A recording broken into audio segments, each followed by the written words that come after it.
Hello, hello, hello! Magandang araw sa lahat ng Pisces! Welcome back! At sa mga bago, welcome to my channel!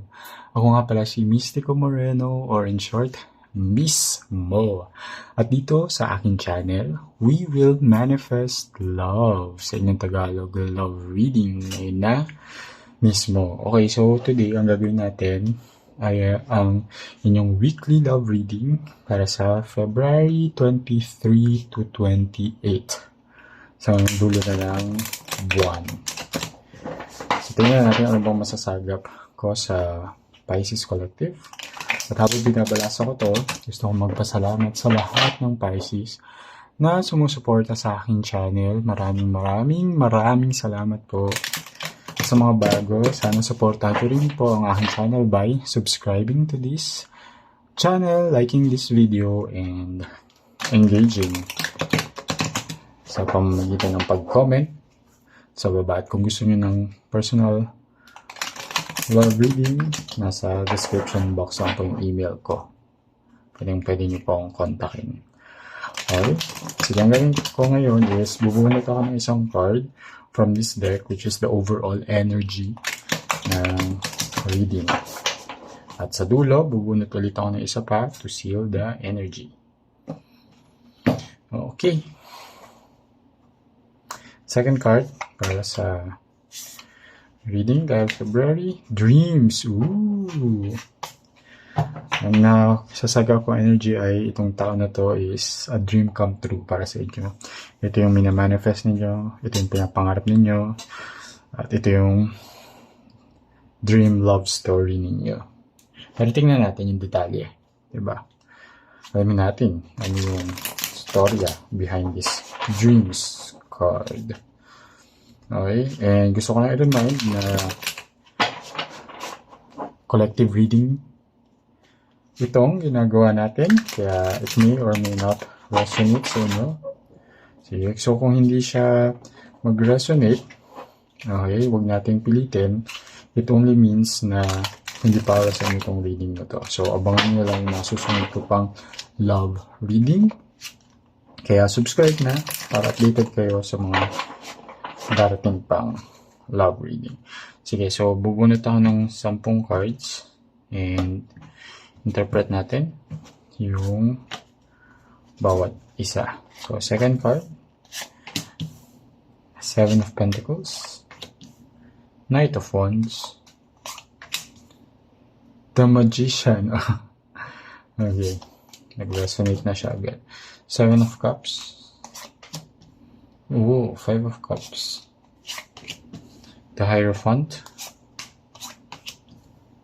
Seven of Wands, the Devil, King of Swords, and the Tower. Tingnan natin bakit ito yung lumabas. Okay. Alright, so there's a strong energy of Gemini, Virgo, Aries, and Capricorn sa reading na to.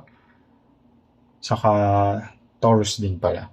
So, pwedeng yun yung signs ng person ninyo. It doesn't have to. Yun lang yung strong energy na lumalabas sa reading na to. Okay.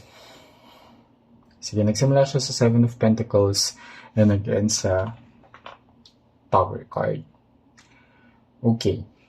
At bakit siya nakakabit sa dreams kahit ang ending ay isang Tower card? Okay. Tingnan natin yung storya. So, si Seven of Pentacles is a card of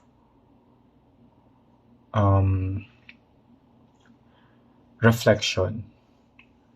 Pinag-iisipan mo pa kung itong tao talaga nito ay yung tao na para sa'yo. Okay. Kaya siya nakakabit sa dream. Inisip mo, ito nga ba yung taong minimanifest ko? Ito ba talaga yung taong pinapangarap ko? Sa Knight of Wands, itong person na to kasi medyo adventurous siya. Okay? Ang hinahanap niya sa isang relationship, thrill, fun, okay? And Although, ito naman talaga yung tao na dinedesire mo. Okay? So, I mean, minanifest mo siya.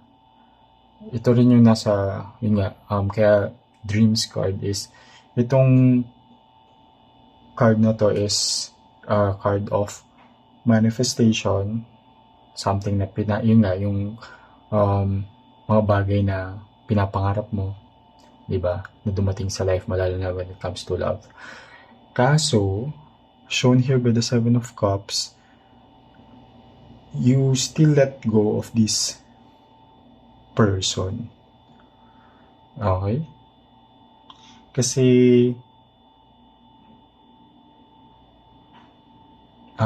kasi ano siya, as shown here by kasi si Seven of Cups is a card of options. You let go of this person kasi it's making you sad nga kasi ang dami niya, may iba pa siyang options bukod sa iyo.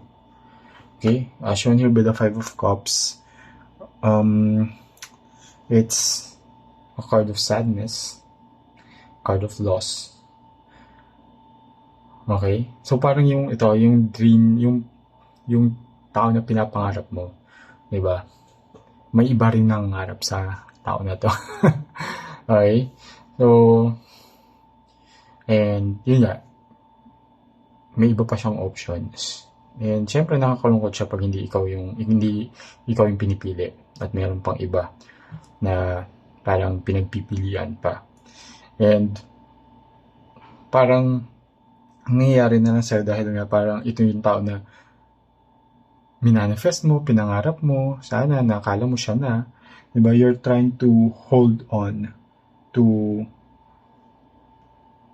this idea na hindi siya talaga yun. Pasok siya sa tao na pinapangarap ko. Siya na yun. Pero hindi. Kasi, as shown here also by the Seven of Wands, Seven of Wands is, alam mo sa sarili mo na ayaw mo na hindi ikaw lang ang pinipili. Ayaw mo na may ibang options. So, you have to be firm when it comes to your boundaries. Okay? Kasi, itong person nga na to is someone that will just manipulate the situation, manipulate you, manipulate your emotions, di ba? And toxic siya, di ba, pag may ganun. And I can see here na magkakaroon ka rin ng realization. Yung shown here by the King of Swords, okay? You'll be more honest sa sarili mo and mas magiging direct ka when it comes to expressing yung mga boundaries mo. Okay? Kaya magkakaroon ng tower moment because hindi ito yung pinangarap mo. Ang pinangarap mo para sa sarili mo ay yung taong ikaw yung pipiliin, ikaw lang yung mamahalin, hindi ka lolokohin, hindi ka mamanipulihin, papasayahin ka instead na palulungkutin ka. And that's why nagkaroon ka ng change of heart when it comes to this person. That's the energy that I can sense. Okay? And, ano ba to? Bakit ba? Ano yung talaga magpapalungkot sa'yo? Sabi, oo nga, meron siyang options, pero ano yung pinaka magpapalungkot sa'yo pagdating sa connection na to? Tingnan natin.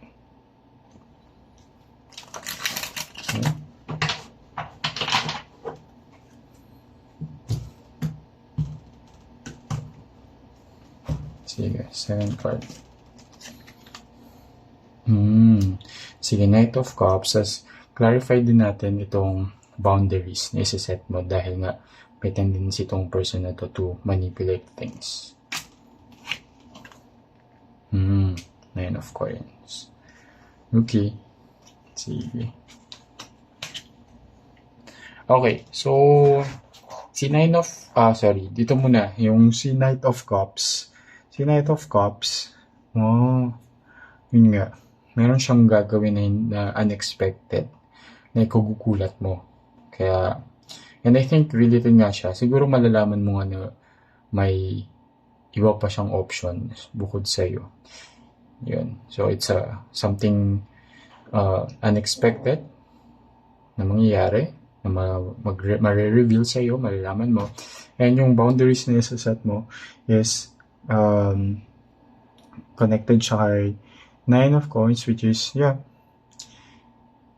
freedom from this chaos. Okay? Ayaw mo na. Tama na. Parang ganun. Okay? Hindi siya yung relationship na pinangarap mo para sa sarili mo. Okay? Sige. Seal natin yung reading. Isa pang oracle card. Second card. Patience. Okay. So, when it comes to love, just be patient. May darating din na better person para sa'yo. Okay? So, and be patient lang. Yung taong pinapangarap mo, darating din yan eventually sa buhay mo.